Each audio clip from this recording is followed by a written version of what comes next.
Hey everyone, thanks for joining me for Wow Me Wednesday. Today I'm really excited because I have my friend Nick Tiemens here, who is the co-founder of Infinity Aquarium Design, which is based in LA, but he designs and manufactures and maintains aquariums all over the nation. For 14 years, you've had to make hundreds of pitches and presentations, right, to various potential clients and customers. So he is such a pro, and I really admire his entrepreneurial and keen business sense. So I'm really honored to have you here, Nick. Thank you for having me. So when it comes to talking with potential clients and customers, when it comes to pitching to them or presenting to them, what makes you stand out from your competitors and convinces them to hire Infinity for their aquariums? That's a good question.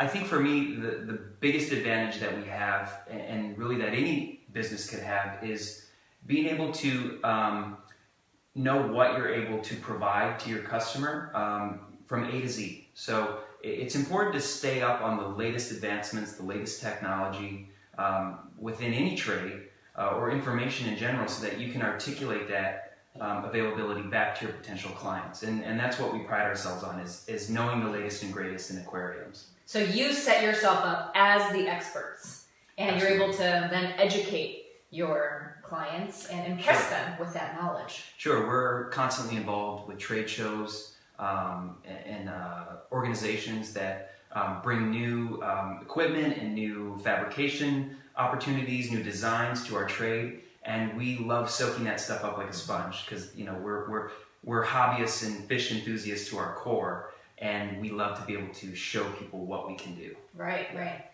And I'm sure it can get quite technical when it comes to the wording and the terminology. So how are you able to articulate that kind of expertise and talking about all the different types of technology and science behind the aquariums to someone who's like me, who doesn't understand any of that?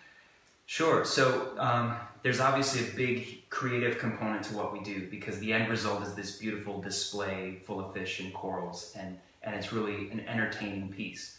But behind the scenes and underneath all that aquarium space is the science aspect of it. So there's so much that we have to incorporate into our overall design that might not make sense to a lot of people. We're talking about water volume ratios, temperature fluctuations, chemical parameters in the water that some people might not necessarily want to learn, but they just know that at the end of the day they want a beautiful aquarium. So it's important to us to be able to understand what needs to happen and then convey that in a way where it's acceptable to our clients, so that they're on board to make the commitments in order to maintain those specs, I guess. Can you give us an example? Someone that you've spoken to maybe recently, who you've had to translate, in a sense, your expertise and knowledge to a layperson?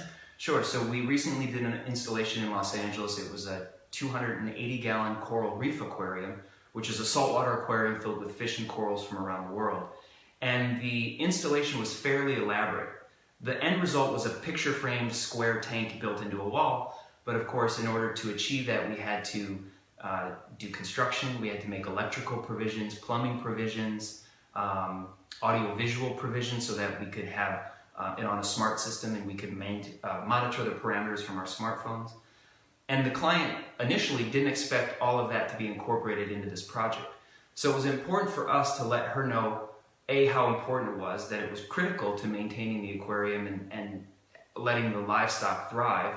And then secondly, we had to be able to explain it in a way where she understood what was happening to her home, to the foundation of her home, to the electrical components of a home, so that she was able to give us the go-ahead not only for the budget, but for the construction that it entailed. So.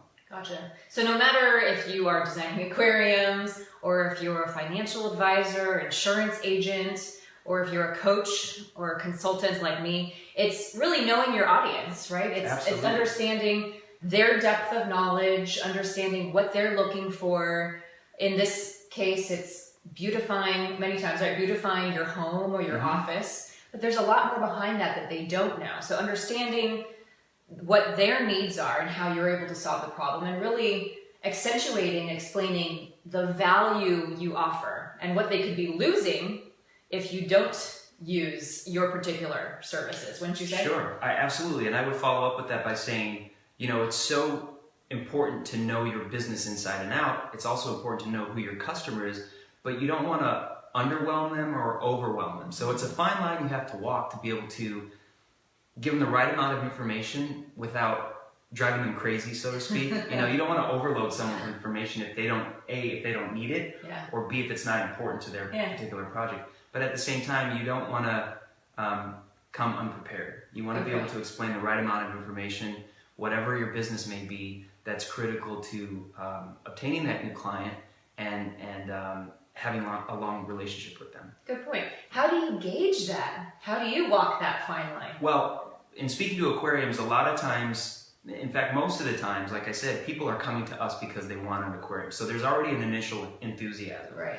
And it becomes a friendly banter where we really get to know our client and know their expectations, and then really understand how in depth they want to go with the details of their project. Some people might just call us and say, this is our budget, this is the aquarium we want, take it from there. Other people might want to have a 1 to 2 hour consultation and talk chemistry and talk science and physics, which is, I love to do, but if my client doesn't love to do that, then I can become boring.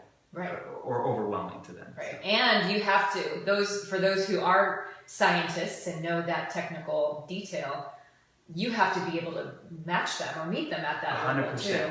Speaking to your first point. And I would also say, I'm never afraid to learn from my clients, which I think a lot of people are. I think as business owners, we want to be able to prove that we're the best at what we do, but we can always learn every day. So there will be times when I'll meet a very educated client who has a science background way beyond mine, and I learn so much from them.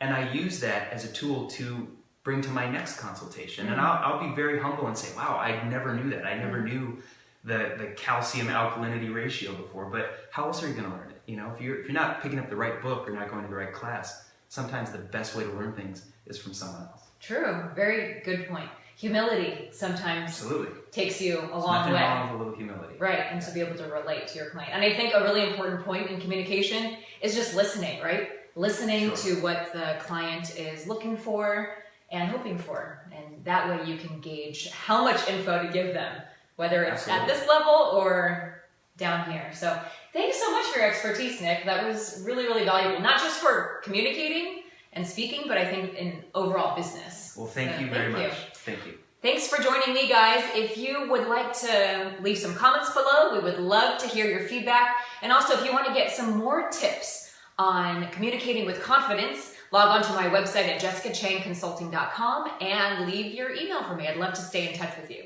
See you next time.